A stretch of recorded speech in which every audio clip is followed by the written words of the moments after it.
Call upon the name of the Lord. He'll set you free. Don't get that near. Back up, back up, back up, back up. Back up, back up, back up, back up, back up. Lord, visit your people in China. Visit them. Visit them. Visit them, Lord. Visit them, Lord. Lord.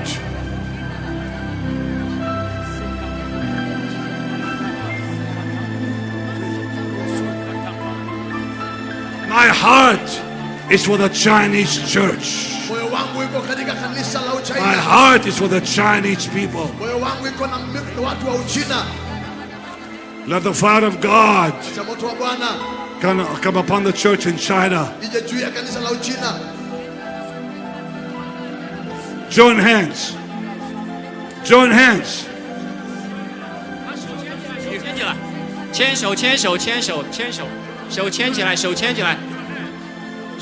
When I say 3, you say fire. Wait. When I say 3. 当我说到3的时候，你再说啊。1、2、3。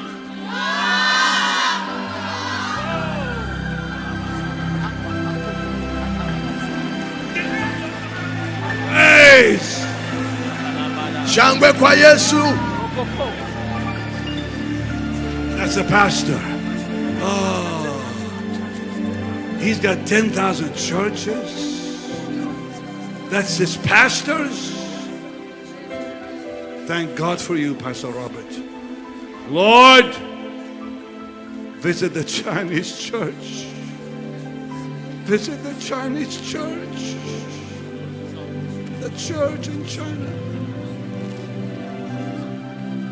There's miracles happening everywhere. Kuna miujiza inatendeka kila mahali. If God is healing you, get up here. Kama Mungu anakuponya njoo hapa. The blind man said, kipofu alisema, Jesus, Yesu, have mercy on me. Nirehemu. Lift your hands and say the same thing. Inua mikono na useme vile vile. Jesus, Yesu, have mercy on me. Nirehemu. Have mercy on me. Hurumie. Have mercy on me. Hurumie. He will heal you. Atakuponya. He will touch you. Atakuguza. Go back to your seats. Go back to your seats. Rudini vitu. Go back. Warudishe. Go back to your seats. Tell them to go back to their seats. Yeah. What happened? What happened? She had a car accident, was blind in her left eye. God just opened her eye tonight. Husband and wife. She was blind. Blind from a car accident.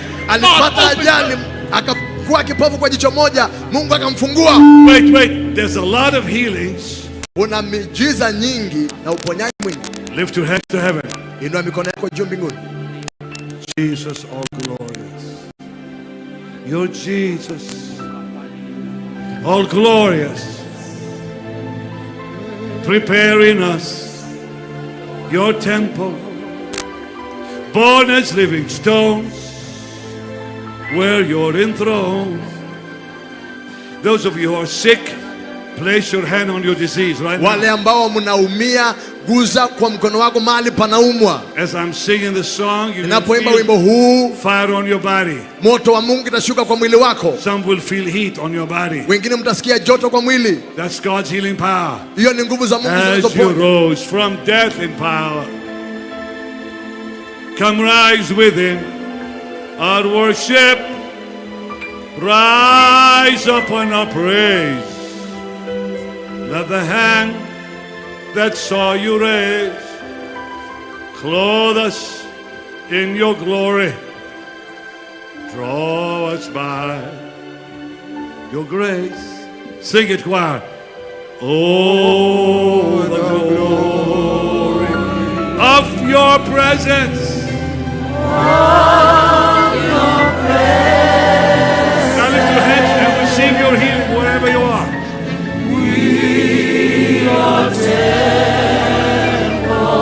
Lord, heal your people. I give you praise. Give you praise. So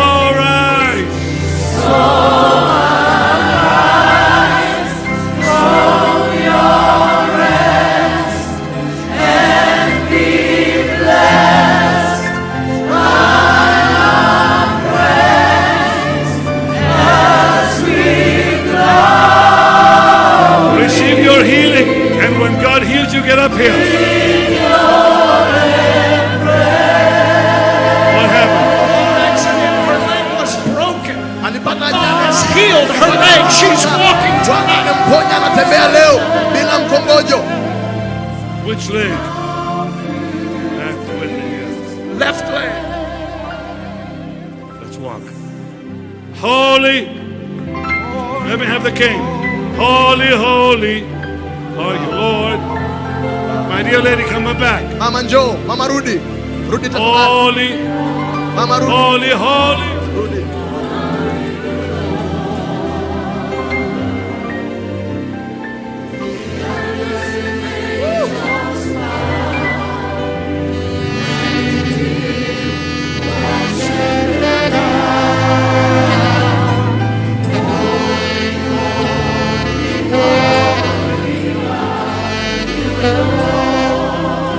Pick up the key.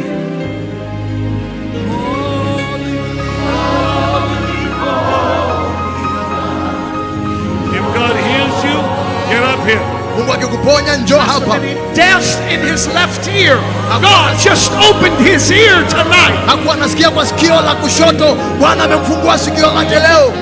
Nilikuwa sisikii mwaka mzima masikio yangu. I haven't heard for a whole year in this ear. Hello. Yes. Kwa miaka mingi, kwa mwaka moja. For 1 year he couldn't hear at all.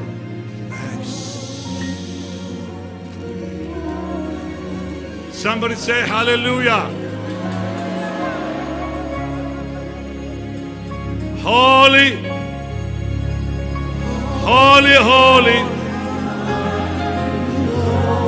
Randy, what happened? You tell me. This man was in a fight 25 years ago. Huyu bwana alikuwa kwa vita miaka 25 iliyopita, akakuwa kipofu kwa for 25 years, and now he can see perfectly. I just said sasa hivi anaona. Which eye? His right eye. This eye. You were blind?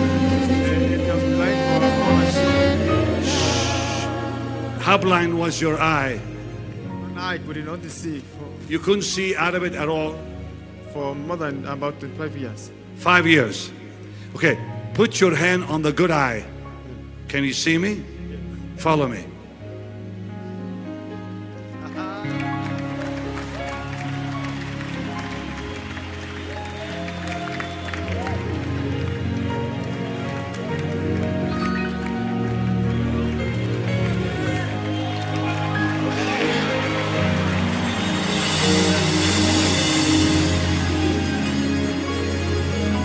What happened? Pastor Benny deaf, but God healed her. She's holding her hearing aids in her hand. Alikuwa kiziwi, anashika vifaa vya kusikia kwa mikono wake, Mungu amemponya. You can hear me now? Yeah. Can you hear me? Yes. Hold the mic. Can you hear me? Yes. Yes. Yes. Yes. Yes. Yes.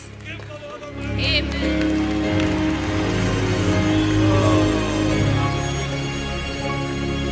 What happened to the boy? This 11-year-old boy, deaf in his right ear. God just healed his ear. It is open. The demon of deafness is being broken in Kenya.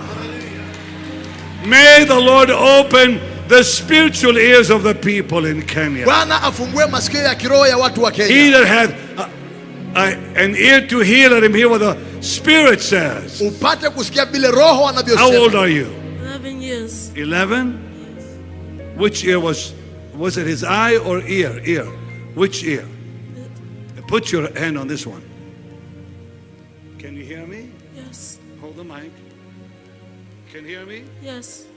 Can you hear me? Yes. Yes. Yes.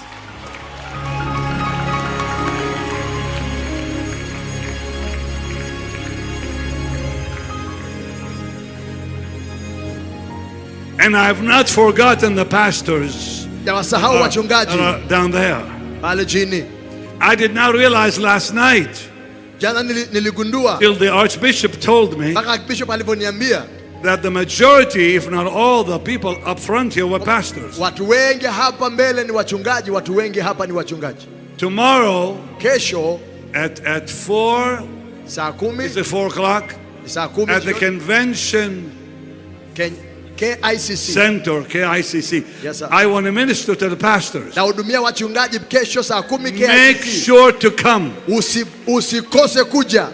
make sure to come Hakikisha tomorrow. umefika 4 o'clock in the afternoon. saa 10 jioni.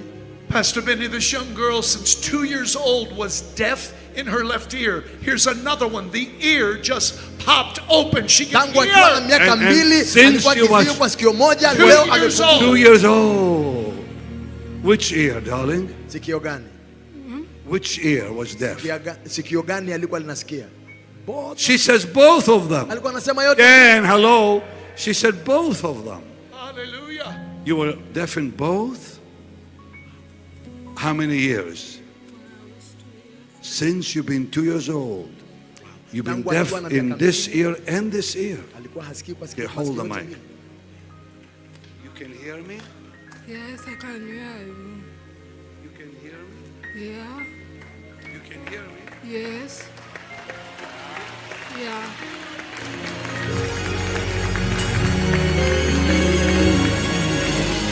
In both ears. Masikio yote mbili. How old are you now? Una miaka ngapi sasa? How old are you now? 18 years old. Sasa ana miaka 18. You've been deaf since you were 2. Amekuwa kiziwi tangu akiwa na miaka 2. You can hear me good? Wow. Dear Jesus. Oh, Bwana Yesu. Dear Jesus. Yesu mwema. Jesus, what a wonder you are. Come on, Bruce. Just play it for me. And help him there on the piano with the nice high keys you got there. Come on, Joaquin. Thanks.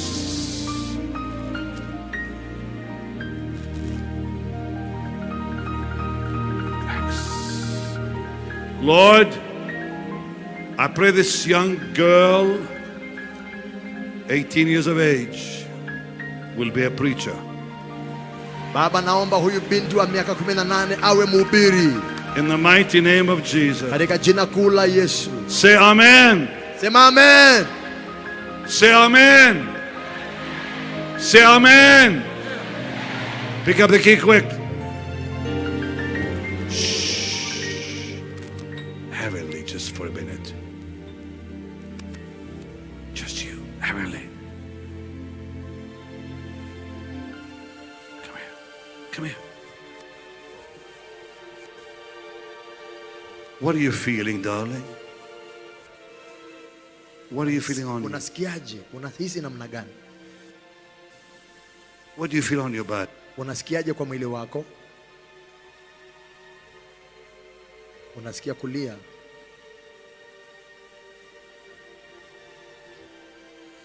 Pick her up.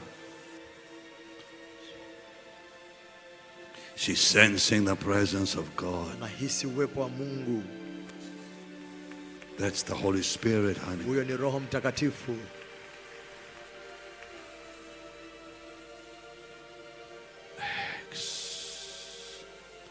Jesus, you're the sweetest name of all. Jesus, you always hear us when we call. Jesus, you lift us up each time we fall. You're the sweetest, sweetest name of all. This is holy. Hii ni takatifu. This is holy. Hii ni takatifu. A girl who's been deaf since she was 2 years old. Alikuwa kiziwi tangu akiwa na miaka 2. The Lord just told me she's going to be a woman preacher. Bwana ameniambia tu atakuwa mwanamke mhubiri.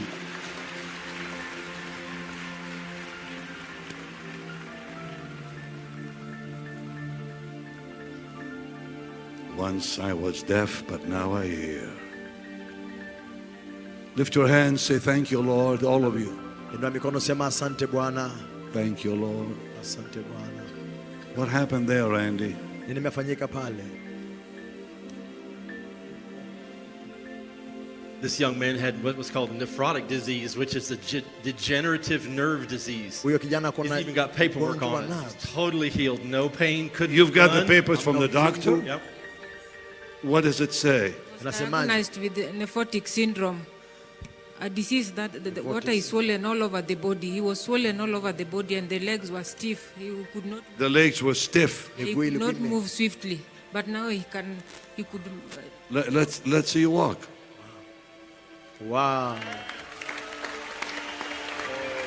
Wait, the doctor said. Come here, mama. Help that girl. The doctor said what? The doctor said that the water, the source of the water could not be detected, so we were waiting for biopsy. The body was swollen all over with a syndrome called nephrotic syndrome. The water was swollen all over, the body was swollen all over. Kenyatta National Hospital. Yes, sir. We have been admitted twice. Twice in the hospital. The last this year you were discharged on Friday, the second admission. With the same syndrome. Water. How long? Which Friday? The last Friday. That was the second discharge. Come, let's walk. Tutembee. Hangeweza kufanya hivyo. Can we give the Lord a big shout of hallelujah?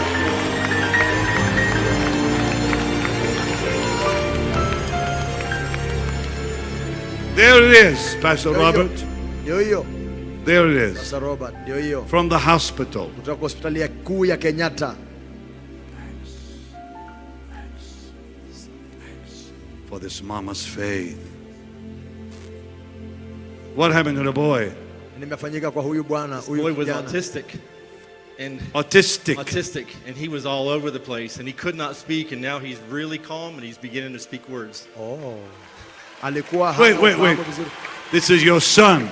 Yes. And he was autistic. He could not do what? He could not speak any word, but now he can say no. And today he has been calm, which is very unusual and a miracle to me. Can you talk to me? Can you talk to me? Lord, perfect healing. Perfect healing.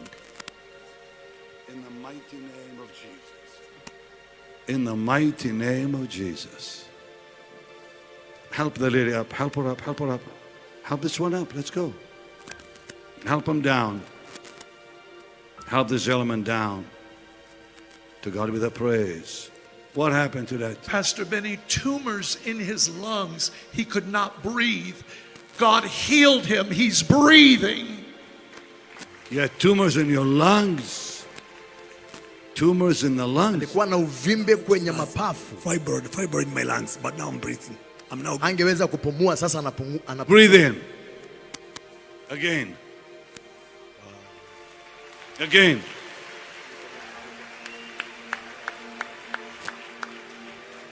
Go back to your doctor, have him check you. You'll see there's nothing wrong with you. Utaenda kwa daktari akuangalia, ataona hakuna kitu chochote kiovu. Thanks.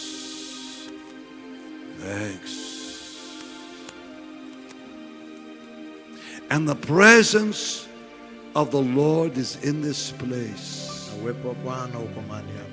And the presence of the Lord.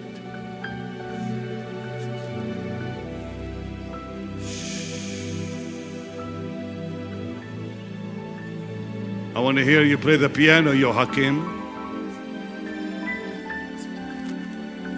Pastor Benny, 10 years diabetic, breast swollen as a result, leg swollen. The swelling is gone. Amefura kila mahali, kufura imekwisha.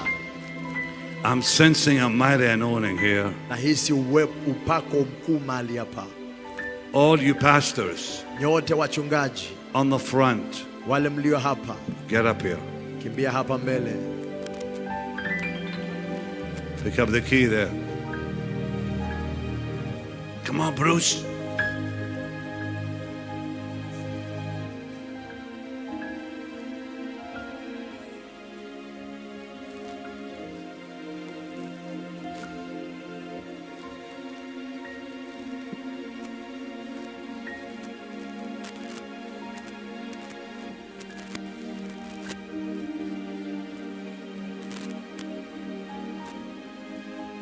Can we have these men holding him back move to the side?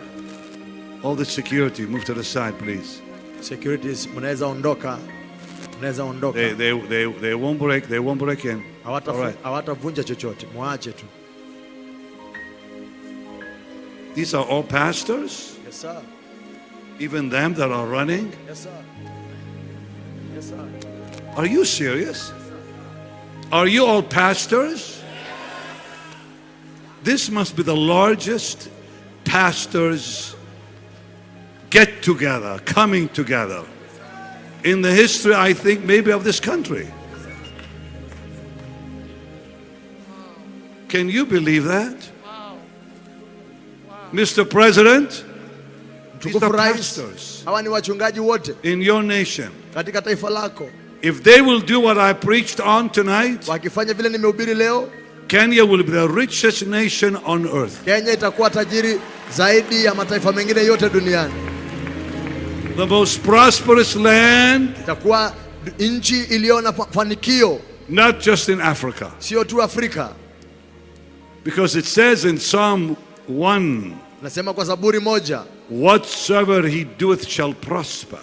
Inasema chochote wanachotenda linafanikiwa. God will bless this land. Mungu atabariki taifa hili. Am I still seeing the people come? Yes, sir. Yes, sir. You are all pastors? Nyinyi nyote ni wachungaji of churches? Wa makanisa? If you're a pastor, wave. Kama wewe ni mchungaji, nipungie mkono.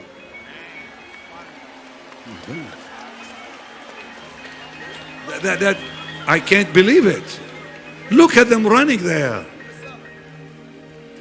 Have you seen, Archbishop, have you seen that many pastors in one service? Give them Pastor Robert. These are all pastors and they're still coming because outside you have got two major overflow. So people couldn't get in. So some of them have been outside. And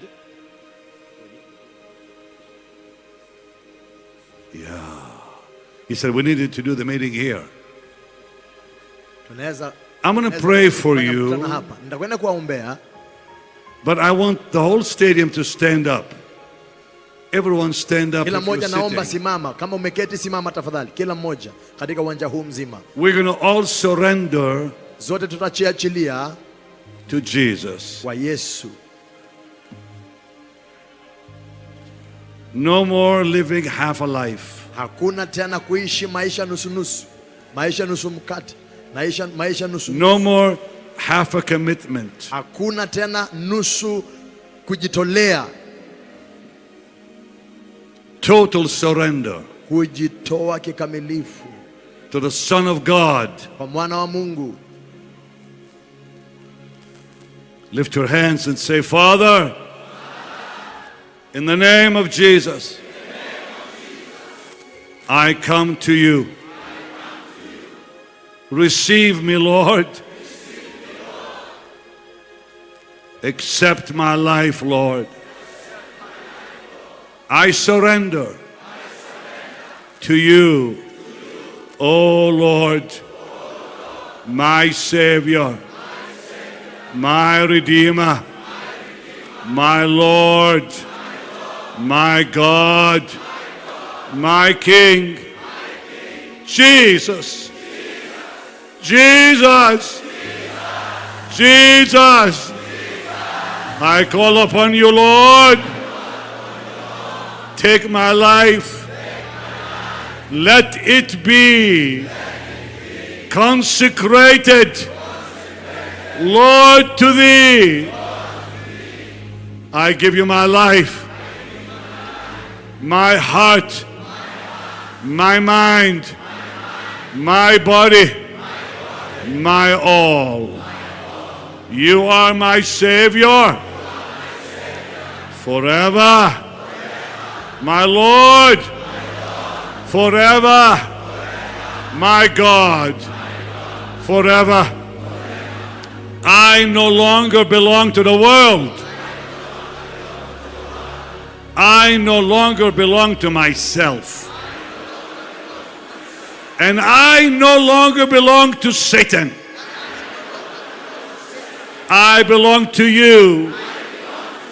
O King of Kings, Lord of Lords, my Jesus, my Jesus, my Jesus, forever wash me now with your blood.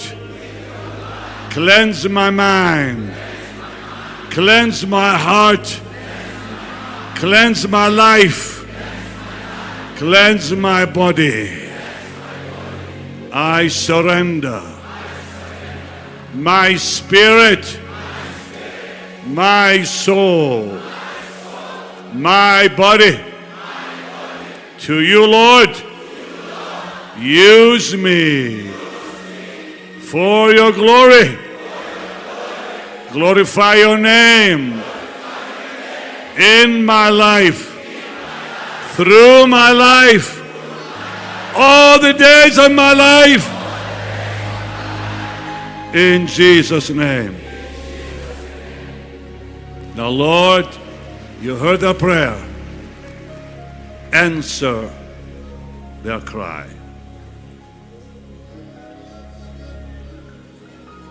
Answer their cry. There is a river. It's here.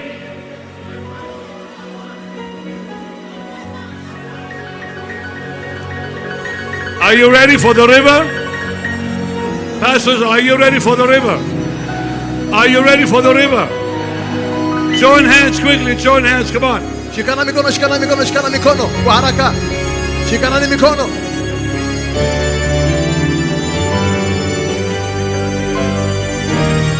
Are you ready? Are you ready? Are you ready? When I say three, when I say three, when I say three, you're going to cry fire. Are you ready? Are you ready? Pick up the, come on, let's go, Isabel, come on. 1. Come on, Bruce. 2, 3. Fire! Fire! Fire! Fire!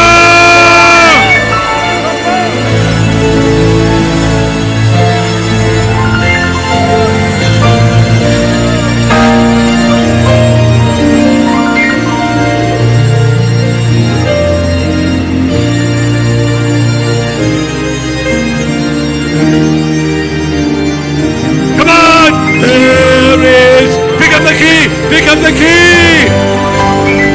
There is a river. Come on, Dan! Come on, Dan! Let's flow from deep within. Where is that? There is a fountain that frees the soul of sin.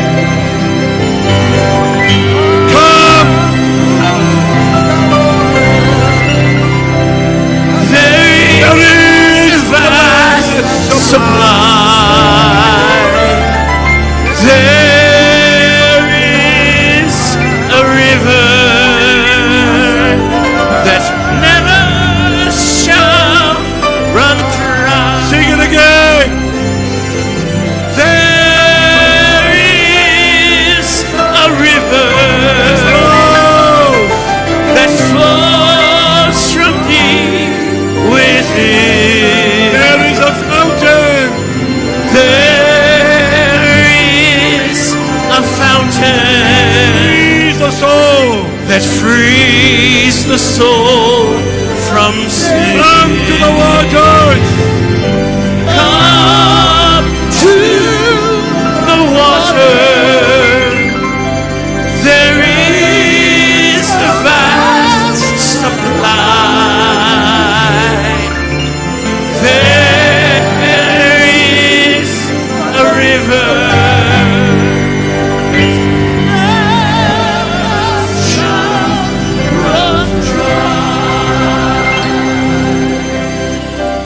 Archbishop, please come with your wife. How many of you feel the anointing strong here? Lift your hands, say, Father, increase it. Increase it. Tenfold.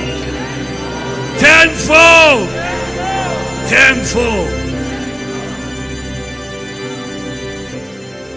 Mr. President, will you allow me to pray with you? Mheshimiwa Rais, je, unaweza niruhusu nikuombee?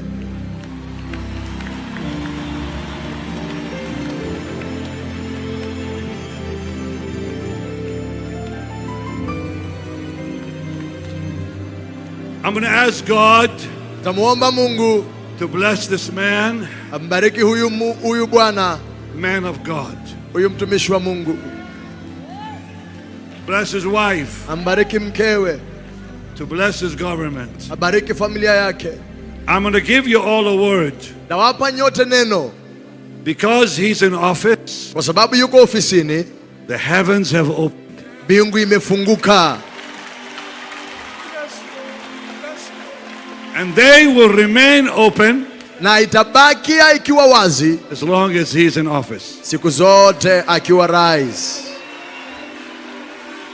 So whatever the church does, chochote kanisa litakalofanya, it will have impact. Itakuwa na mguzo mkuu in Kenya. Katika taifa la Kenya. Because kwa sababu the righteous wenye haki are an authority. Ni mamlaka. Therefore the blessings of heaven, kwa hiyo baraka za mbinguni, are upon iko juu ya Kenya. Can you give me a mic please, because this one is breaking up a little bit. All right, let me have another mic. Sinash. Yeah, thank you, much better. I want the pastors who are on the platform, nataka wachungaji walio hapa madhabahuni, do not lay hands on him. Msimwekee mikono. Just come and kneel behind him. Simama tu nyuma yake. Come and kneel behind him. Nyuma yake tu. Na mpige magoti nyuma yake. The Lord is telling me not to lay hands on you. Bwana ananiambia nisikuwekelee mikono. Because he will lay his hands on you. Maana yeye atakuwekelea mkono wake. And he's going to bless you with health. Atakubariki na afya. And strength. Na nguvu. And wisdom. Na hekima. Because this nation is a blessed nation. Kwa sababu taifa hili ni taifa lililobarikiwa. When a president, rais, desires, wa nchi akitamani, when his wife, the first lady, desires, na mke wake wa rais akitamani, the healing of the nation, uponyaji wa taifa, that's very precious to God. Ni jambo la dhamana sana kwa Mungu. And I believe this is the beginning. Naamini huu ni mwanzo tu of other events. Ya matukio nyingine. In Nairobi. Katika Nairobi. In other cities. Katika miji mingine. Of Kenya. Ya taifa la Kenya. That will bring healing to this country. Ambayo italeta uponyaji kwa taifa hili. So I'm going to pray. Kwa hivyo nitaomba. And I'm going to get on my knees. Nitapiga magoti yangu. Come help me please. Njoo nisaidieni tafadhali.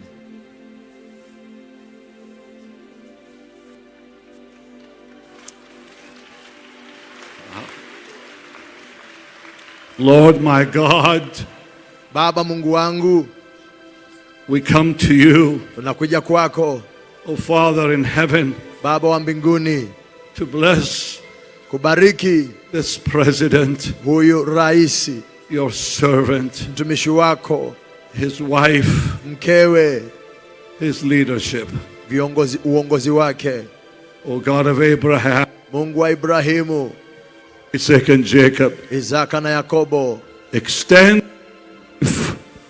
zidisha maisha yake, extend life, zidisha maisha yake, extend their days, zidisha siku, in Jesus' name. Siku zao katika jina la Yesu. Bless them with health, wabariki na afya, longevity of life, maisha marefu, heavenly wisdom, hekima ya kimbinguni, Enlighten his eyes. Fungue macho yake. That he might behold wondrous things out of your law. Aone makuu kutoka kwako Bwana. That his wife will see wondrous things out of your law. Mke wake ataona makuu yako yakitoka kwako. First Lady.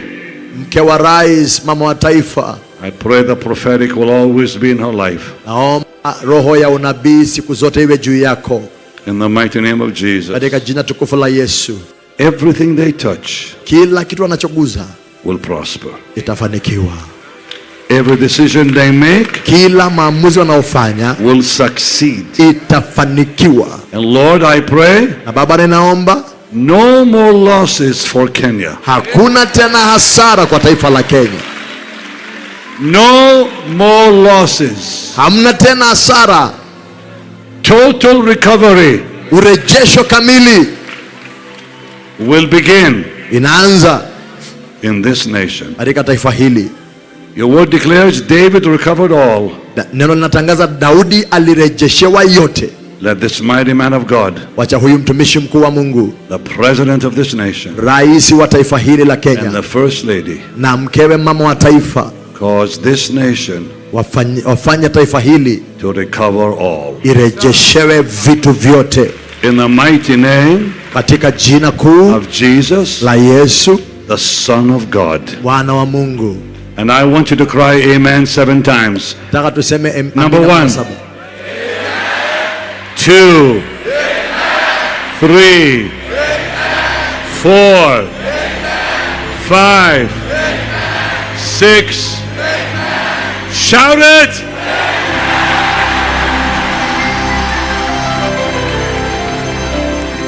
Please, sir. I want to let the Archbishop come, please, and bless the people of the land. Ningependa Archbishop aje abariki watu wa Mungu. Bless the pastors of the land. Abariki wachungaji. And who came from other nations. Waliotoka mataifa mengine.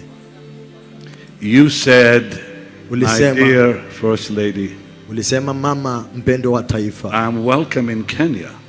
Na mmekaribishwa Kenya. Would you please invite me back?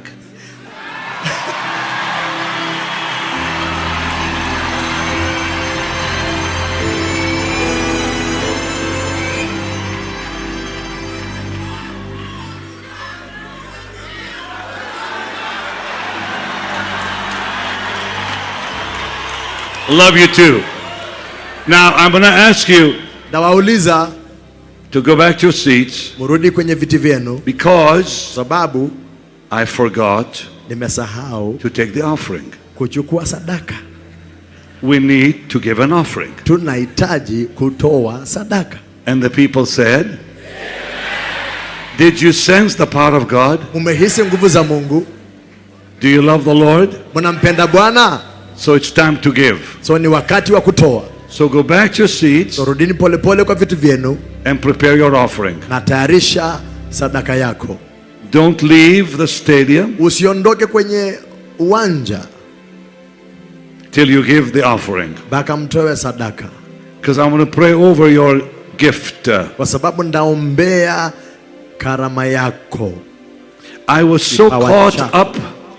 Nilikamatika sana. I was so caught up. Nilikamatika juu zaidi. In the things of the spirit. Katika vitu vya kiroho. I forgot all about the finances. Baka nikasahau mambo yote ya kifedha. And I thank God for Marie Dawn. Na nashukuru Mungu kwa yale imetendeka. That reminded me. Na kwa sababu ya kile imefanyika. So go back to your seats. I was going to dismiss you. Nilikuwa niwaachilie ruhusu mwende. But I cannot right now. Lakini siwezi sasa hivi. But I'm glad I'm doing it this way. Lakini nafurahi nafanya hivi. Because I believe God planned it. Kwa sababu naamini alipanga hivi. Don't you all agree with me? Yes sir. Si mnakubaliana nami? How many of you agree with me? Say amen while you're walking away. First the spiritual. Kwanza ya kiroho. Then the natural. Basi baadaye ya kimwili. Now in most cases the natural comes first. Na mara nyingi ya kiasili ama ya kimwili. But sometimes God switches it around. Lakini mara nyingine Mungu hugeuza mambo Money follows ministry. Pesa hufuata huduma. The anointing is on me. Upako uko juu yangu. So what I pray will happen. Kwa hiyo nikiomba inatendeka. I'm going to pray nitakwenda kuomba that the Lord will bless your finances. Ya kwamba Bwana atabariki fedha zako. Tenfold. Mara 10 zaidi na zaidi na zaidi. Tenfold. Mara 10 zaidi na zaidi. Because as I pray, kwa sababu ninapoomba, God will do it. Mungu atenda. I've been to Kenya before. Nimekuja Kenya mbeleni. I've been to Nairobi before. Nimekuwa hapa Nairobi mbeleni. I don't remember feeling the anointing I felt tonight back then. Na sikumbuki kuhisi upako niliohisi jioni ya leo siku zile. You've been praying. Mmekuwa mkiomba. You've been believing God. Mmekuwa mkimwamini Mungu. God now is going to reward you. Mungu sasa atakwenda kuwajawabia. Spiritually, kiroho, physically, kimwili, financially, na kifedha. But I want you all to get your seats. Naomba zote tuketi kwa viti vyetu. Then I'll have the Archbishop come. Kisha ndaomba Archbishop aje. Hallelujah. Hallelujah. I still feel that marvelous anointing on me. Bado nahisi huo upako juu I yangu. feel electricity on me. Nahisi umeme ndani yangu. God is in this place. Mungu yuko mahali hapa. And the white suit did not do it.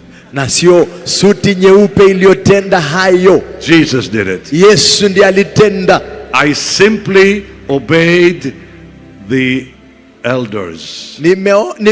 Nimetii tu wazee. We want you to wear your white suit. Waliosema wewe tunataka uvae suti yako nyeupe. People have been sending text messages to Pastor David. Akasema watu wanamtumia ujumbe Reverend Kisotu na Archbishop. White suit. Akasema wapi suti yako nyeupe? So I brought it. Sasa nimelete. I wasn't going to wear it. Singekuwa ama singevaa. I'm glad I brought it. Lakini nafurahi nimeivaa. Now as you go to your seats, mnaporudi kwenye viti vyenu, I want you to listen while you're walking. Nataka usikize unapotembea. The Lord God, Bwana Mungu, is so mighty in this house. Ni mkuu sana katika nyumba hii. That what we are going to agree, kwamba kile tutakachokubaliana nacho itakwenda kufanyika. Kent Maras, come here a second. Do you believe in debt cancellation? Unaamini katika kufutuliwa mbali kwa madeni? Can someone give him a microphone? Si mtu tafadhali amsaidie na microphone. Kipasa sauti. Can I have a microphone for him? Now this man, huyu bwana, years ago, miaka iliyopita, owed money. Alikuwa na madeni. Can I tell him? Niwaambie. To the government of the United States. Alikuwa na deni kwa serikali ya Marekani. How much money did you owe them? 100,000. Here. 100,000 US dollars. And you gave. Laki 100 ya Marekani. And you gave. Under your instruction to sow and believe God, because it was an impossible situation for us, my wife Beverly and I. Beverly, come here. Can we have a microphone that works, that doesn't cut? It's a healing service. Maybe we need a healing for microphones. This, I think, will work better. My wife Beverly and I, in obedience to the teaching that you taught us, we began to sow and believe God. Mke wangu tulifundishwa kupanda mbegu na kumwamini Mungu. It was an impossible situation. Ilikuwa ni hali isiyowezekana. Sikiza. Because of penalties and interest, the debt just kept growing. There was no way out. Kwa sababu ya interest, deni kapanda juu zaidi. But there came a day at the end of our sowing, ikafika siku baada ya sisi kupanda mbegu, that the government contacted us, kwamba serikali ilitutafuta sisi, and said we would like to wipe your debt out clean. Ikasema tunataka kuvutilia mbali deni yenu kabisa. No more money. Na sasa hamna deni lolote kwetu. And I gave this testimony na nikatoa ushuhuda huu in Pastor Benny's church. Kwa kanisa la Pastor Benny. And a man in the service na mtu katika ibada knew his brother worked for the government in Florida. Alijua kwamba anafanyia serikali kazi kule Florida. And he called his brother to ask, was this true? Akampigia ndugu yake simu kama hili jambo tunasema kwamba ni kweli. And his brother responded. Na ndugu yake akajibu, yes, it's true. Ndiyo ni kweli. I don't know why we did it. Sijui kwa nini tulifanya vile. Something compelled us to cancel the debt for this man and this woman. Lakini tulipata msukumo tuvutilie mbali madeni ya familia hii. If you sow, you will reap in due season if you do not faint. Ukipanda utavuna katika majira haya na hayutashindwa kuvuna. In Jesus' name. Katika jina la Yesu. Will you believe? Je, waamini? I said, will you believe? Choir, will you believe? Pastors, will you believe that God will cancel your debt? Kwamba Mungu atafutilia mbali madeni yako? I had a debt of $10 million. Nilikuwa na deni ya milioni 10 dola ya Marekani. Mr. President, Mheshimiwa Rais, dear First Lady, na mama wa taifa mheshimiwa, I owed secular TV stations, nilikuwa na madeni ya matelevisheni na runinga kadhaa duniani, $10 million. milioni 10 ya Marekani. We used the company to buy our airtime. Tulitumia kampuni kununua masaa yetu ya runinga. They called us, wakatupigia, and they said they're going to take you off the air. Wakasema tutawakata, tutawatoa kwenye if you don't runinga pay your bill kama hulipi deni lako in 5 days. Kwa siku 5. They are giving you 5 days. Wanakupa siku 5 pekee to come up with 10 million. Kutoa ama kuinua milioni 10 ya Marekani. Reinhard Bonnke. How many know who Wangapi wanamjua Reinhard Bonnke? Wangapi wanamjua Reinhard Bonnke? Wave your hand. Punga mkono. Reinhard Bonnke called me. Reinhard Bonnke akanipigia simu. He did not know that I had a $10 million debt. Hakujua kwamba nilikuwa na deni ya milioni 10. He said, Benny, asema Benny, I have a crusade coming up in Nigeria. Niko na crusade na kwenda kufanya kule Nigeria. I need $1 million from you. Nahitaji milioni 1 ya dola kutoka kwako. Will you give our ministry $1 million? He said. Je, utapatia huduma yetu milioni 1 ya dola ya Marekani? I was going to say to Reinhard. Nilikuwa najaribu kumwambia Reinhard, I owe 10. Mbona nisikupe na nina deni ya 10? I don't think I can give you 1. Well, hata sidhani nitakupatia hata 1. He said, but God tells me. Akasema, lakini Mungu ananiambia mimi. You will give me $1 million. Kwamba wewe utanipa milioni 1. It made me very uncomfortable. Ilinifanya nikatatizika sana. I said, I'll tell you what. Nawaambia nini? I'll give you 300,000. Nikamwambia ndakupatia and give you the rest later. 300 nikupatie hiyo nyingine baadaye. He said, God said 1 million. Akasema Mungu alisema toa milioni 1. Anataka milioni 1. Reinhard Bonnke was very bold. Reinhard Bonnke alikuwa achezi, ni mjaziri mno. That day. Hiyo siku. So I called Oral Roberts. Nikampigia Oral Roberts. I said, Oral, kamwambia Oral, I need you to come on This Is Your Day. Mimi nataka uje kwa programu ya hii ni siku yako. And help me raise $10 million. Unisaidie kuinua dhabihu ya milioni 10. I need it in 5 days. Nahitaji kwa siku 5. He came. Akaja. He sat on the set. Akakaa kwenye viti. I said, now, Paul Crouch of TBN naambia watu wote wa TBN allows me 3 minutes at the end. Ule mwenye TBN ananiruhusu dakika 3 katika mwisho wa program. Nitafuta sadaka. When you had a half-hour program, tukaenda nusu ya program. He gave you 3 minutes only to raise funds. Anakupa dakika 3 peke yake kurudisha sadaka. I said we have 3 minutes to raise 10 million. Nikaambia watu tuna dakika 3 ya kupokea sadaka ya milioni 10. Will you do it? Mtafanya hivyo? So he preached, ministered. Akahubiri. At the end of the program, kwa mwisho wa program ama kipindi, I reminded him, nikamkumbusha, we had to raise the 10 million. Unafaa kupokea sadaka. He looks at the camera. Akaangalia kwenye and he camera. Says akasema to the camera. Akaambia camera. He said, Benny is in trouble, help him. Akasema Benny ako kwa shida, saidieni yeye. That's all he said. Hivyo tu ndivyo alisema. I said, you can say more. There's more time. Endelea, bado tuko na dakika. He took 5 seconds. Sema sekunde 5 tu. He looks at the camera. Anaangalia kwenye He kamera. says, Benny is in trouble, help him. Benny yako kwa shida, saidia yeye. I said, you can go on. Endelea. He says, I'm done. Sema nimemaliza. I was very upset. Na nikakasirika mno. I'm thinking, dear Oral Roberts, the man of God. Nashangaa mtumishi wa Mungu Oral I brought Roberts. him here. Nimekuleta hapa. I gave him an honorarium. Nikampatia honorarium. And all he says, na ile tu anaweza sema, Benny is in trouble. Ni ati Benny yako kwa shida. Would you believe it? Unaweza amini? And they are my witnesses. Na hawa ni washuhuda wangu. And Jim Sonero is my witness. Mashahidi. Hawa wapendwa wengine ni mashahidi. 10 million came in 5 days. Milioni yote 10 ilikuja kwa siku 5. And I called Bonke. Na nikampigia Bonke. I said, Reinhard. Kamwambia Reinhard. Here's what happened. Hivi ndivyo ilitendeka. And Reinhard said, na Reinhard akasema, God bless you, Benny. Mungu akubariki Benny. 10 million came. Milioni 10 ikaja.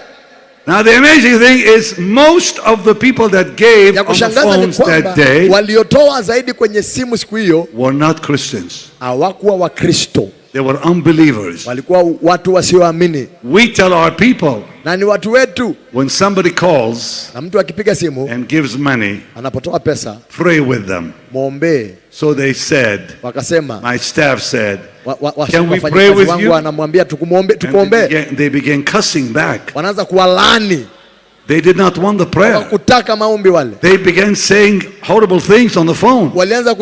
They said, we don't need your da-da-da-da prayer. You tell that man we like him.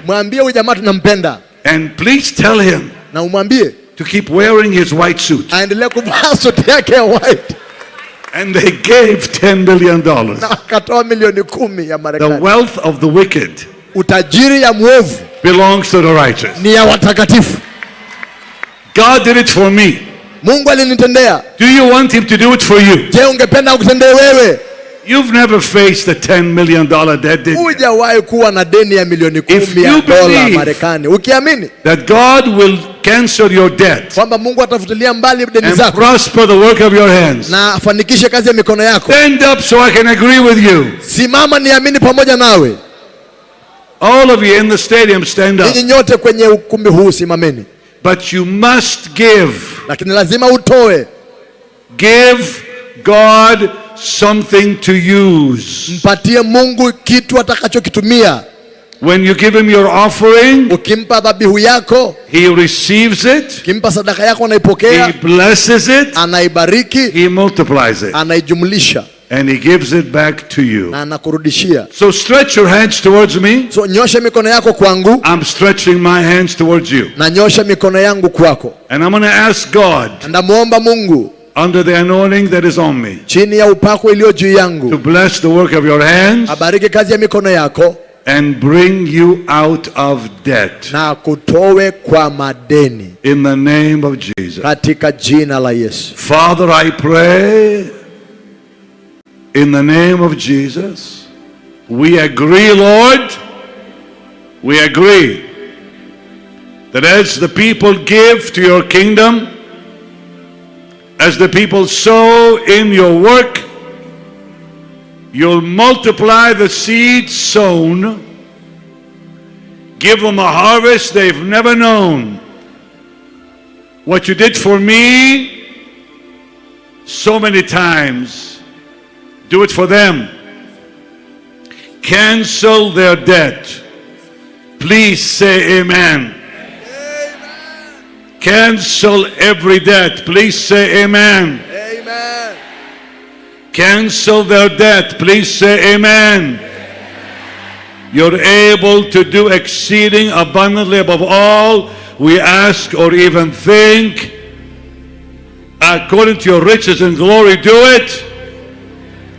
Lord, I pray, give your people property. I feel faith for this. Give your people new property. I believe with all my heart. For God promised it. You'll receive land, houses, manyumba, and land na mashamba, with persecution.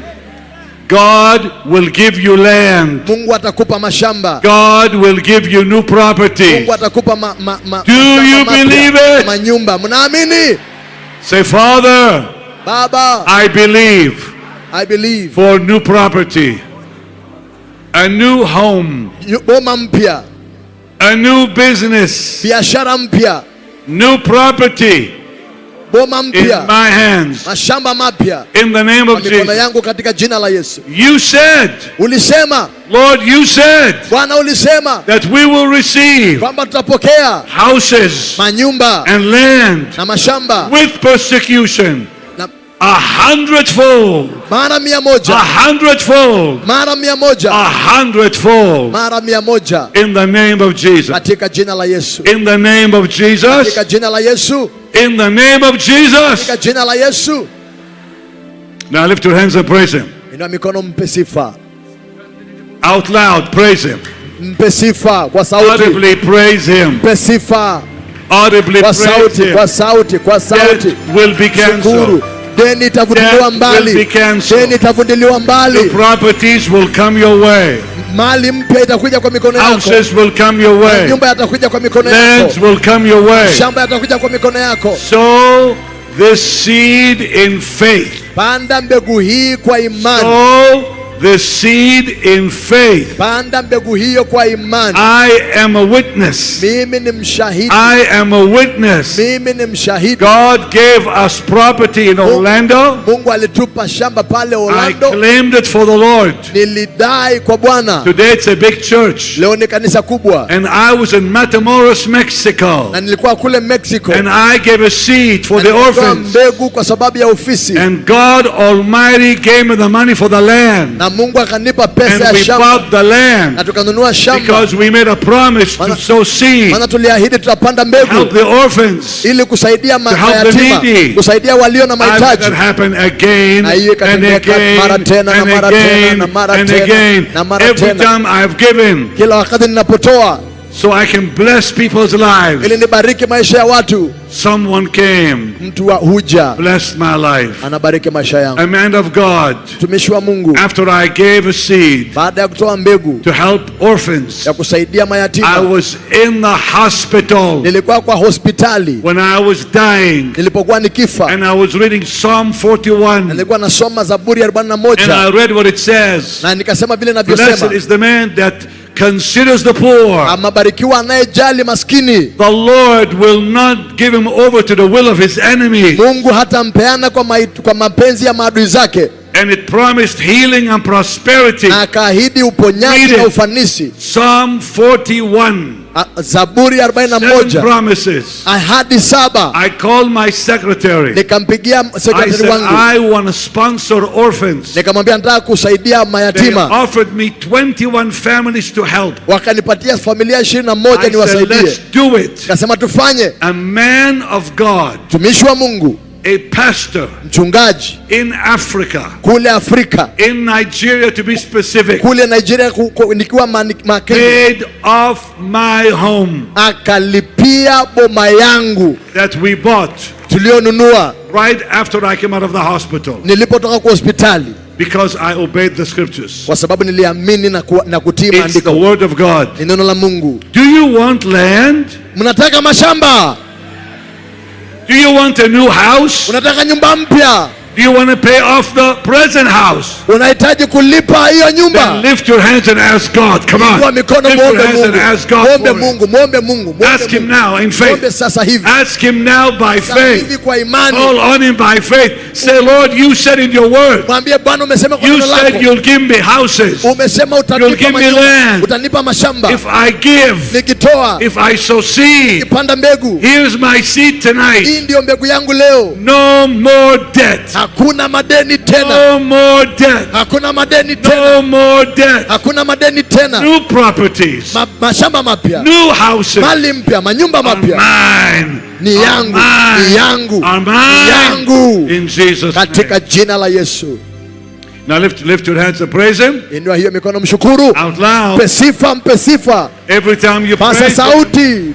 The miracles begin when you praise Him. Unapomsifu miujiza huanza. Miracles happen when you praise Him. Miujiza hutendeka unapomsifu. Now take your seat. Haya, keti sasa. And sow your seed. Na uanze kupanda mbegu yako. Take your seat.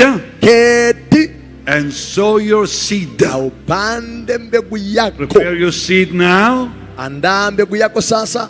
And the people are coming here with those big buckets. Na watu wanakuja na hivyo bucket. Are you going to pass the offerings or people come forward and give? How do you do it? They pass. Good. Wanapitia kule kwenye muko wanakuja. Don't you go home. Usiende nyumbani. Till you sow a seed. Baka upande hiyo mbegu. And when you put your seed in, na ukuweka mbegu yako, say thank you Lord. Sema asante Bwana. No more debt. Hamna deni tena. Thank you Lord. Asante Bwana. New property. Mali mpya. New houses. Manyumba mapya. My house will be paid. Nyumba yangu imelipiwa. My apartment paid. Mali yangu imelipiwa. My condo paid. Gari yangu imelipiwa. A new house is on the way. Na nyumba yangu mpya inakuja. It happened to Pastor Dan. Ilifanyikia Pastor Dan. He got a new property for his church. Ana shamba mpya kwa kanisa lake. What the Bible says. Alipoamini vile Biblia inasema. All right. So dear Archbishop, would you come and ask them how to do it? Come please and tell them how to do it. Jo waongoze vile atakavyofanya. Do they come forward?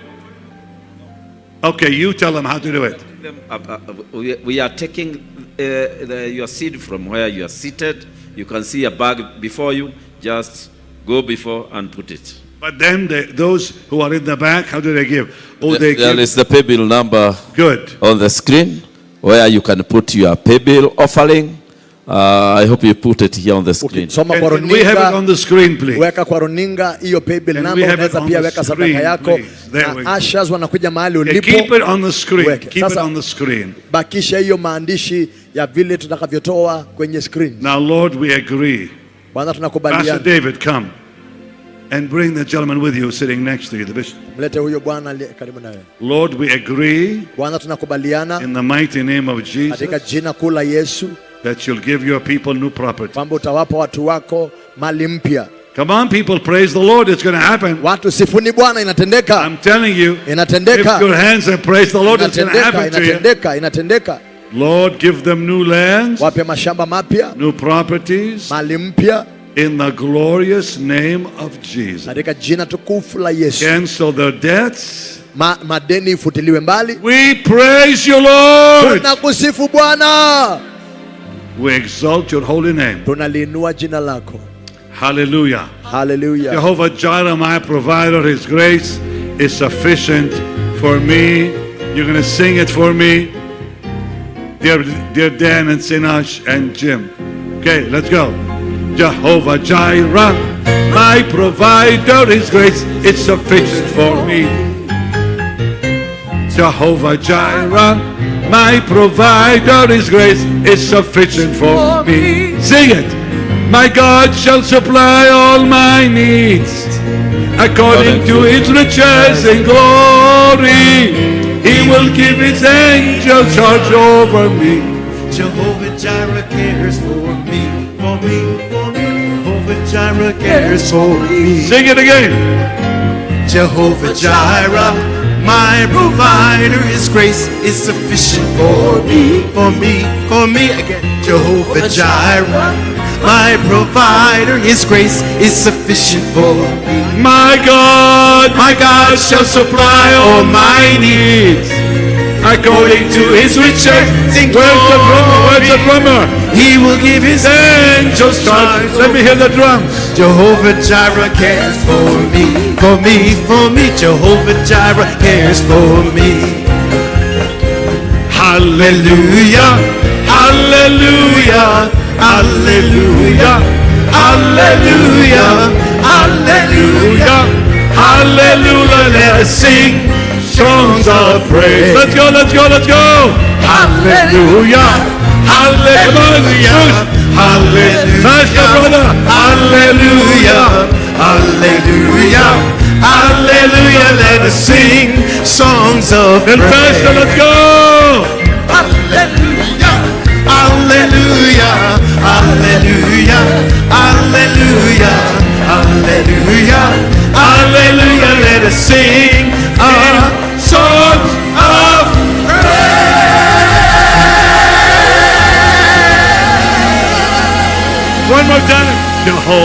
Jireh, my provider, His grace is sufficient for me, for me, for me.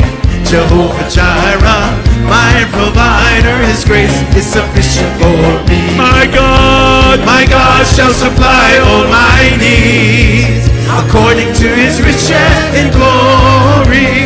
He will give His angels charge over me. Jehovah Jireh cares for me, for me, for me. Jehovah Jireh cares for me. I understand that some of the officials want me to pray for them, some government officials. If you are in government Kama wewe uko serikalini and you want me to pray for you, ungependa nikuombee, please come. Tafadhali njoo hapa, njoo hapa. Come. Njoo. Tafadhali njoo. Come this way, please. Njoo hapa tafadhali. This is the president's daughter. You're very lovely. Wewe unapendeza mno. What do you want God to do for you, my dear? Ungetaka Mungu akufanyie nini? I have a call for the young people in our country, so I'd love God to use me for the young people of this country. It's precious. Yes. May I make a suggestion? Ninaomba nitoe pendekezo. Can you all stand up, please? Tafadhali naomba msimame. Have you heard of Jesus' image? Umewahi sikia Jesus image, sura ya Yesu? How many have? Wave at me. Wangapi mmeona Jesus image? That's my children. Hawa ni wanangu. Michael and Jessica are my children. Michael na Jessica ni wanangu. Michael got saved in our ministry when he was 12. Michael amekuwa kwa huduma tangu akiwa na miaka 12. Jessica is my daughter. Na Jessica ni binti yangu. My real daughter. Binti yangu kwa kweli. And I told them I'm going to talk about them in Kenya, and I did last night. Na niliwaongelea ama niliongea juu yao jana. How many of you want Jesus' image to come to Kenya? Wow. Ni wangapi mngependa Jesus image ije Kenya? I will make it happen. Nitahakikisha imefanyika. In fact, kwa hakika when they come, nikikuja, I'll come with them. Wakija ndakuja na wao. And so this is your vision. Kwa hiyo ndio hii maono yako. Ambia watu. My name is Charlene. I love the young people of this country and of Africa so much. And God has called me to them. And I pray God would make a way for me to do whatever it is that He wants for the young people of our nation. It's precious. Ya dhamana mno sana. Can we lift our hands to heaven? Tuinue mikono yetu juu mbinguni. Jesus, your presence. Yesu, uwepo wako. Jesus. Oh, Jesus. Can you sing it with me, choir? Jesus. Oh, Jesus. Jesus. Oh, Jesus. Your presence makes me. Pick up the key and let's sing it again. Jesus. Oh, Jesus. Jesus.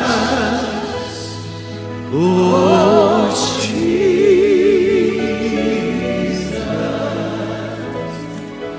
Jesus. Oh, Jesus. Your presence makes me whole. Just a whisper. Jesus, sing it quiet. Lord, anoint her. this mighty call on her life. Minister through her to the young people of Kenya.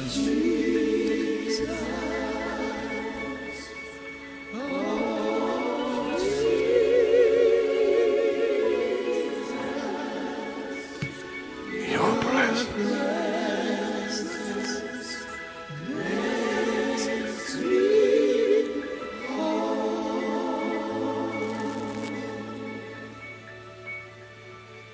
We're standing on holy ground.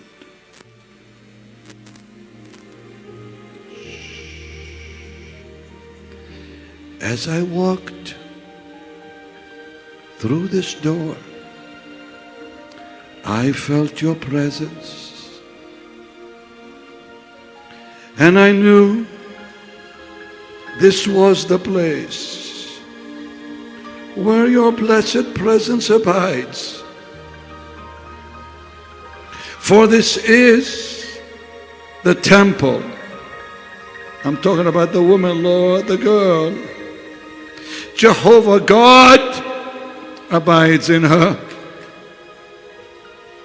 We are standing in your presence on holy ground. The Lord's asked me to go around her 7 times to protect her life. We are standing on holy ground. Sing it, choir. And I know that there are angels all around. Let us praise Jesus.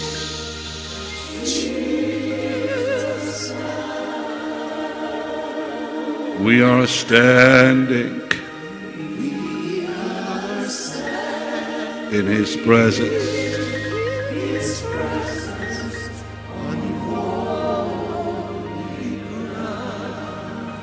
Now, Lord, I dedicate her life to you. I dedicate her life to you.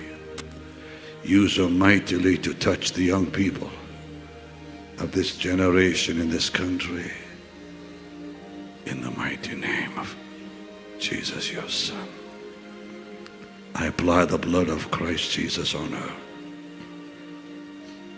Protect her, Lord. In Jesus' name. Help her up.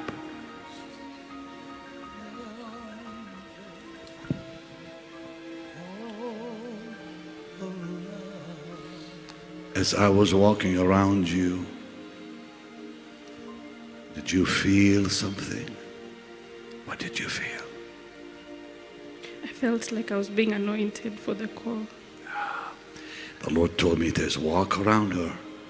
I'm going to surround her with the anointing for protection of her life.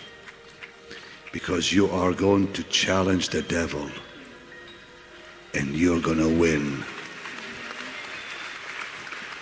Because your Savior has won the battle for you.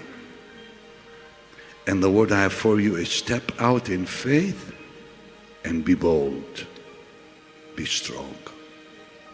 For the Lord your God is with you, my dear.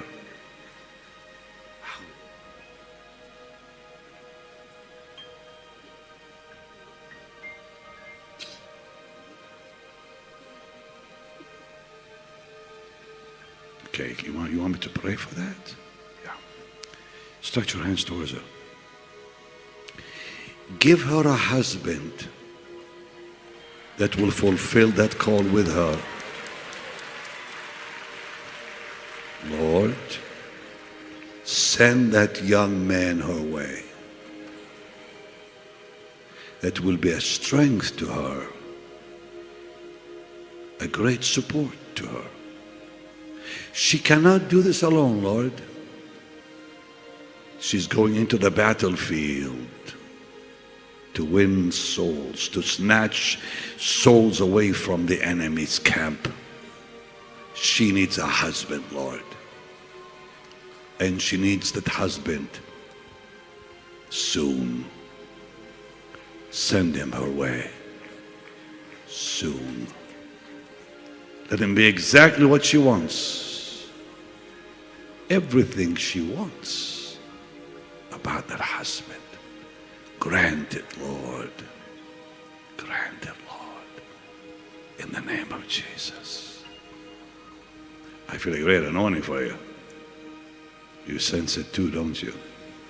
Well, the sky is the limit. What's your name? Charlene. Charlene, what a lovely name. Say Charlene. Say Charlene. Emma Charlene. The sky is the limit. Anga. Go get them, girl. Enda chukua. Say it again. Go get them. Go get them. Girl, get them. In Jesus' name. Let's give the Lord a big shout of hallelujah. God bless you, darling. You're all members of the government? Lift your hands to heaven. Nyote muinue mikono yenu juu. It's not by eloquent, not by talent, that God's work is done. Not by might, nor by power. Sio kwa nguvu wala uweza. But by my spirit, lakini ni kwa roho wangu, says the Lord. Asema Bwana. That war will be won. Hiyo vita hivyo ndivyo itakavyoshindwa. This is the message for you members of the government. Hii ni ujumbe kwenu viongozi. It's not by eloquent. Sio kwa sababu ya ujuzi wako. It's not by talent. Sio kwa sababu ya talanta. That God's work is done. Kwamba kazi ya Mungu inafanyika. Not by might. Sio kwa uwezo. Nor by power. Sio kwa nguvu. But by my spirit. Kwa roho wangu. Says the Lord of hosts. Your war is won. This very hour. The anointing of the Lord. Here it is. Breaks the yoke of bondage. The anointing of the Lord. The anointing of the Lord sets the captives free. The anointing of the Lord. Come on, help me, Kent, quick. Brings rivers in your desert. That anointing. Stand behind him, guys. Is raining on you. On you. That anointing. Leave them down. Don't touch them. Is raining on you. The anointing of the Lord breaks the yoke of bondage. Watch it, watch it. The anointing of the Lord sets the captives free.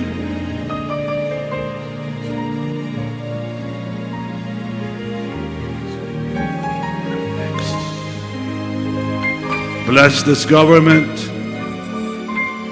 Bless these wonderful people.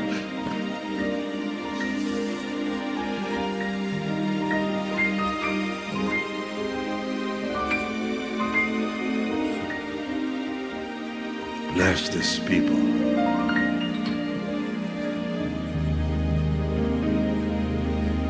You're going to see His glory. Lift your hands. See His glory. You're going to see His glory come down on Kenya. You believe it? Lift your hands and ask God for it. Praise His name. Heaven, please, Archbishop, come with me. We'll reign, we'll reign, we'll reign. Archbishop, Joe. See your glory come down. Naona utukufu wa Mungu ikija. Down. Ikishuka. Archbishop, where are you? Archbishop, njoo tafadhali. Come with me, please. Njoo nami, Archbishop. Pastor Robert, come with me. Mchungaji Robert, njoo nami. Can I get down there somehow? Naweza shuka pale? Can we go this way? Tunaweza pita hivi? This way. Hivi. I want to lay hands on these boxes. Nawekea mikono vikapu hivi. Stretch your hands towards them. Nyosha mikono yenu juu ya vikapu hivi. You're gonna come with me and lay hands on these boxes. Njoo nami tuwekee mikono vikapu hivi. We are going to agree tutakwenda kukubaliana that every seed sown ya kwamba kila mbegu iliyopandwa will be multiplied. Itajumulishwa. Lift your hands and pray in the Holy Ghost. Inua mikono, omba kwa Roho. The anointing of the Lord, play it for me. Come on, Bruce. In Jesus' name, we'll lay our hands on every box. Come on, Archbishop, lay your hands with me. Every one of them, Lord, release the anointing on your people's gifts. Prosper every one of them. Lord, they praised you already for no more debt, no more lack in their finances. New prosperity and new property will come their way, and this nation, in the name of Jesus. In the mighty name. Keep praying in the Spirit. I can feel it. In the mighty name of the Lord our God, every one of them. Every one of them. New prosperity and new property. New prosperity and property. And property. And property. Property. No more debt. Hakuna madeni tena. No more debt. Hamna madeni tena. No more lack. Hakuna kukosa tena. No more lack. Hakuna kukosa tena. In the glorious name of Jesus. Kwa jina tukufu la Yesu. Lord, I lay my hands in faith. Baba, nawekea mikono yangu kwa imani. Release the anointing naachilia upako upon the people's finances. Juu ya pesa za watu. Name of Jesus. Kwa jina tukufu la Yesu. Can you give the Lord a mighty shout? Unaweza mpa Bwana shangwe kubwa. I said a mighty shout. Nimesema shangwe kuu. I said another. Kelele kubwa.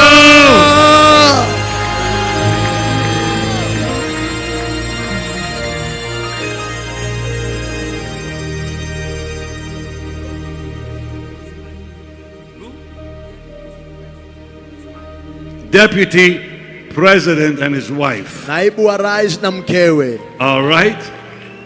I'll pray for as many as I can. Nitawaombea wengi niwezavyo. I'll come to you rather than you come to me. Nilitaka kuja kwako. Stretch your hands wewe kuja kwangu. Naomba tunyoshe mikono yetu kwao. Lord, Baba, Bwana, bless your servants. Bariki mtumishi wako. Bless your servants. Bariki mtumishi wako. In the mighty name of Jesus. Katika jina kuu la Yesu. Bless the work of his hands. Bariki kazi ya mikono yake. Give him mighty wisdom. Na hekima kuu. Revelation. Na ufunuo. In your knowledge. Kwa ufahamu wako na maarifa yako. In your ways. Na kwa njia zako.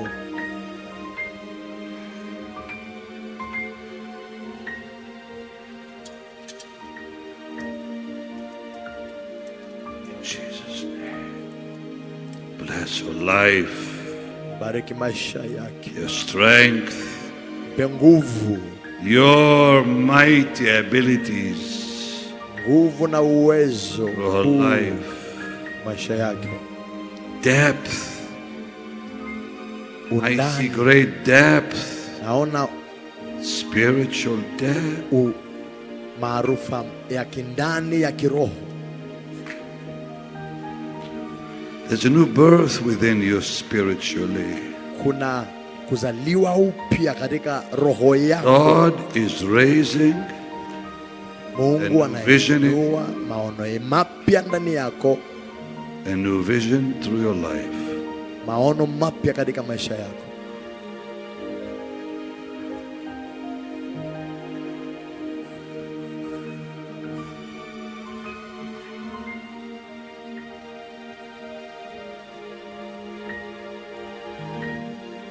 Thank you, Lord. It's precious here.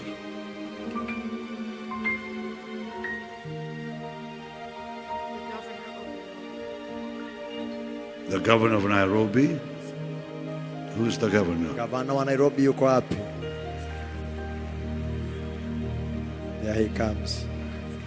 Say again. When? Is he here? He's coming. God bless you, sir. Mungu akubariki. God bless you, darling. I felt it. Nimehisi hiyo kitu. She said she's a pastor. I felt it. Nimehisi kwamba yeye ni mchungaji. That's why I said great depth spiritually. Ndio maana nikasema atakuwa na undani This is kiroho. the man. Yes, sir. The governor. Yes, sir. The man who gave us free advertising in the city. He gave us everything free. And I want to say thank you to the network, Citizen TV. Na ningependa kushukuru Citizen TV for carrying the crusade live. Kwa kupeperusha mara moja ibada hii. Can we give the Lord a big hand of praise for that?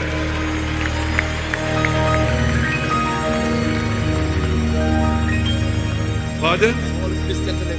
And all Christian television networks were also live. Stretch your hands towards this wonderful man. What do you want God to do for you?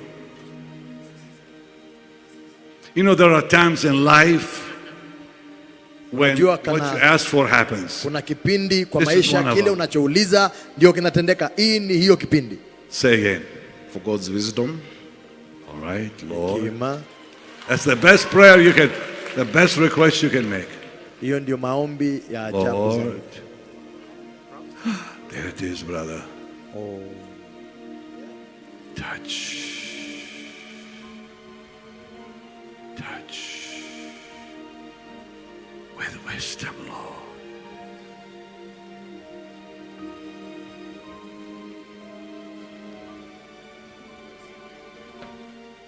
Receive it, my brother. Okay. In the name of Jesus, katika jina la Yesu, whom I serve.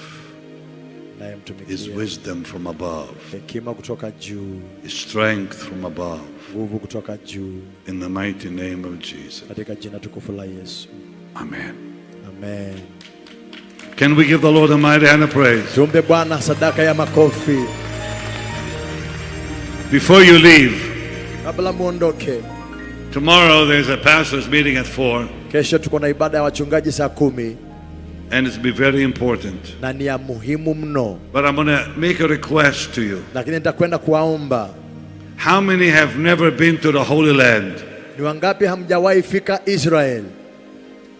Do you want to go? Ungependa kwenda? Let's believe God, He'll give you the money for it. Tumwamini Mungu akupe pesa. I'll tell you this. Nakwambia hii. It'll change your life. Itabadilisha maisha yako. The Bible will become more real than you'll ever know. Biblia itatokea kuwa halisi zaidi ya vile umewahi fikiria. Because the land of Israel is the land of miracles. Kwa sababu taifa la Israeli ni taifa la miujiza.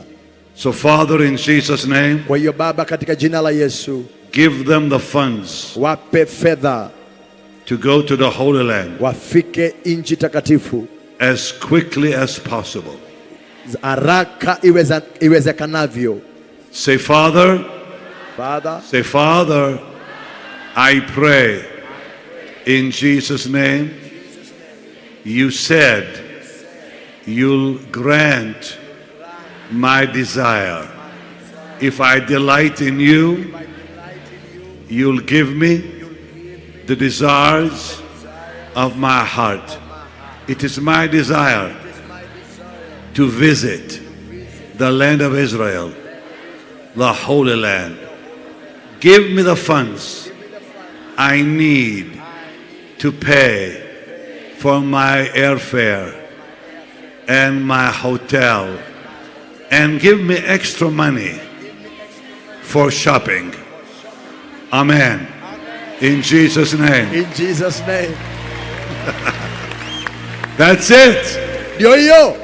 We have a man here. Tuna bwana hapa. Uri, I don't know what happened to him, but he's somewhere. Sijui nini mafanyika kwake, lakini there he is. There huyo hapo.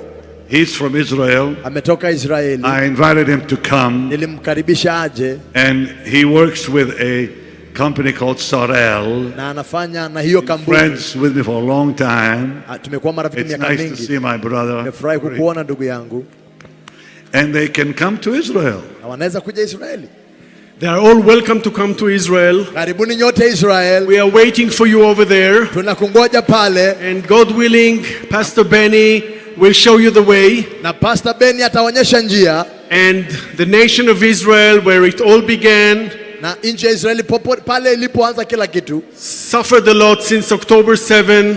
Imeumia sana kutoka tarehe 7 Oktoba. Waiting for everybody to come. Tunangoja kila mtu aje. Bless the land. Abariki nchi. Remember, I will bless those who bless you and curse those who curse you. Nitabariki watakao kubariki na laani watakao kulaani. Come to the land. Bless the land and you will be blessed. Bariki nchi ya Israeli na utabarikiwa. This is my first time in Kenya. Mara yangu ya kwanza kuja Kenya. And I'm mostly amazed of how warm and nice and kind people you all are. Nimeshangaa jinsi mlivyo wema na wakarimu. Thank you for the hospitality. Asante kwa ukarimu wenu. And we say next year in Jerusalem, I say this year in Jerusalem. Na tunasema mwaka ujao Jerusalem, nasema mwaka huu Jerusalem. I'll be waiting for you there. Na ngoja kule. With Pastor Benny, of course. Tukiwa na Pastor Benny HINN bila shaka. Thank you for the opportunity. Asante kwa hiyo nafasi. What I want to do, hivi ndivyo nataka kufanya. I want to go this year. Nataka kwenda mwaka huu to Israel. Wa Israel. With pastors. Na wachungaji. I will guide the tour. Nitaongoza hiyo usafiri. I will be your guide. Nitakuwa kiongozi wako, nitakuonyesha kila mahali. Very well. Najua hiyo nchi vizuri. And Israel needs you now. Na Israel ya kuhitaji sasa. Will you go? Yes sir. Will you go? Will you go? Let's give the Lord a mighty shout. Tumpigie Bwana shangwe kubwa. Archbishop, Archbishop, all yours, and I'll see you again. Nawaona tena. I promise. When my children come to Kenya, watoto wangu wakija Kenya, Jesus' image will come to Kenya. Jesus' image itakuja Kenya. I'll come back with them. Nakuja na wao. Amen, amen, amen. Amen. Please, let's take our seats. Naomba tutaketi. Let's remove the offering. It has been prayed for. Tuondoe hiyo sadaka imeombewa. Amen. Everybody sit. Everybody sit. Amina. Nitaomba kila mtu aketi. Amen. Amina. I take this opportunity to thank our dear president. Nashukuru nafasi hii kushukuru rais wetu William Ruto. William Ruto, who has been with us here many hours. ambaye amekaa nasi hapa masaa mengi. Your Excellency, we are not taking this for granted. Mheshimiwa, hatuchukulii hii kimzaha. You have encouraged us. Umetutia moyo. You have given us the strength to continue what we are doing. Umetupea nguvu ya kuendelea na kile tunafanya. Bringing the churches together to the glory of God. Kuleta makanisa pamoja kwa utukufu wa Mungu. May God bless you very much. Bwana akubariki zaidi. Thank you also for allowing us to use this stadium. Asante kwa kuruhusu tutumie uwanja huu. We know it was not easy for us to be here. Tunajua haikuwa rahisi sana kwetu kuwa hapa. We also want to thank the First Lady of this Republic, Mama Rachel Ruto. Tungetaka kushukuru mama yetu wa nchi hii, Mama Rachel Ruto. Thank you for your commitment to see that this crusade has come to where it is. Asante kwa kujitolea kwako kufanya huu mkutano and the blessings that have been released here, na baraka zimeachiliwa hapa, will surely come even to you. Hivyo basi zitakufikia. Deputy President Rigathi Gachagua, na pia naibu wa rais Rigathi Gachagua. We have heard what God has spoken here. Tumesikia kila Mungu amekunenea hapa. We know God is with you. Tunajua Mungu wako pamoja nawe. Together with Pastor Dorcas, pamoja na mchungaji Dorcas, Our Excellency, Mheshimiwa, God bless you very much for standing with the church. Kwa kusimama na kanisa. You also stood with this meeting. Pia ulisimama na mkutano huu. You advised us, ukatushauri, supported us, ukatusaidia. You did all things to make this possible. Ukafanya kila kitu kufanya iwezekane. God bless you. Bwana akubariki. Now it is my pleasure to ask everybody now to stop moving so that we can release our president with his entourage. Uliza kila mtu asimame mahali huko ndio tuweze kuachilia rais. Mtulie mahali mlipo. Then we can release our dear president. Tutaweza keti tu. Can we appreciate him as he moves out? God bless you. God be with you. Thank you very much. I hope you didn't feel a lot of cold here. Nafikiri au kusikia baridi sana hapa. Thank you very much. Asante sana. Let's appreciate them again as they walk out a big and tour age. They came to be with the church, to encourage the church. Walikuja kututia moyo. And we feel very good. Na tunasikia vizuri sana. Thank you very much. Asante sana. God bless you. God bless you. God bless you. Wabariki, Bwana wabariki. We will meet again. Tutakutana tena. I understand Kalonzo Musyoka was with us here. Let's also appreciate him for coming to this meeting. Tufurahie Kalonzo Musyoka alikuwa hapa. The governor. Na pia gavana. And the governor of Nairobi, we ask you please to give us the Uhuru Park back to do crusades. Nauliza kwamba gavana atupe uwanja wetu wa Uhuru Park tufanye mikutano tena. And we will be very glad. Na tutashukuru sana. As the Church of Jesus Christ. Kama kanisa la Kristo Yesu. Where are the pastors? Can I see your hands, all pastors? Wachungaji mko wapi? Nione mikono yenu. Wachungaji wote. Tomorrow the meeting is here. We are so many we cannot fit in any hall here in town. So the meeting has been brought here from tomorrow at 3 p.m. Kesho mkutano utakuwa hapa, tuwezi toshea kule KICC, kwa hivyo kesho saa 9 tutakuwa hapa. And the pastor HINN will do impartation service. Na mchungaji HINN ataweza kuwa na ibada ya kutukuza. Our churches will never be the same again. Kama kanisa yetu haitabaki vile tena. So I thank God for every one of you that has made this meeting possible. Nashukuru kila mmoja ambaye amefanya. Thank you for the people that were playing the equipment. Wale ambao walikuwa wanacheza. Thank you for the choir. Asante kwa choir. Thank you for our leaders here. Asante kwa viongozi wetu hapa. Thank you for the steering committee. Asante kwa kamati. God bless you very much. Bwana wabariki sana. Reverend Kisotu, Kasisi Kisotu, kuna kitu ya kusema?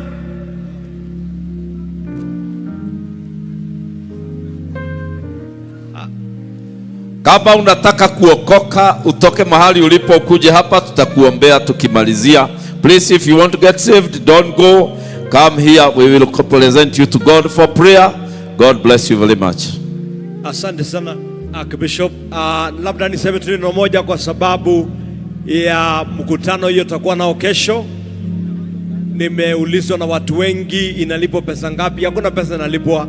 Wewe ukuje hapa mapema upate kiti, kwa sababu tutaweka hema, na hiyo hema tutaweka ili mtumishi wa Mungu apate kuzungumza moyo kwa moyo, roho kwa roho na wachungaji. Kwa hivyo ningependa kila mchungaji ufike mapema. Saa 10 ndio yeye atasimama hapa, lakini wewe uanze kufika saa 8 ndio hema hiyo ikutoshe. Hatutaweka hii vile inakaa, tutaweka hema. Kwa hivyo mufanye hima, ukuje mapema.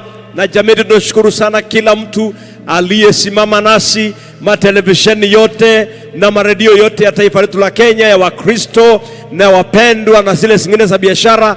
Tunasema asante. Hata ndugu zetu za Homeboys ambao wametupatia hii sauti, hivi jukwaa, ndugu wa Homeboys tunasema asante. Watu wote ndugu zetu wa Nyayo National Stadium ambao ni Ministry of Sport, asanteni sana kwa kutupa mahali hapa tutumie kwa ajili ya Mungu, na vile vile tumeacha baraka hapa. Asanteni sana ndugu zetu na viongozi, ndugu na mwamba, baraka hizo zikupata mahali ulipo. Tumeshukuru sana ndugu yangu na wote ambao umeshughulikia hapa, swa ndugu Meto ambayo amekuwa nasi katika safari hii, wote mahali popote mlipo, wachungaji kwa kutupa wafanyikazi, kutupatia kwaya, ushers, security, twasema asante.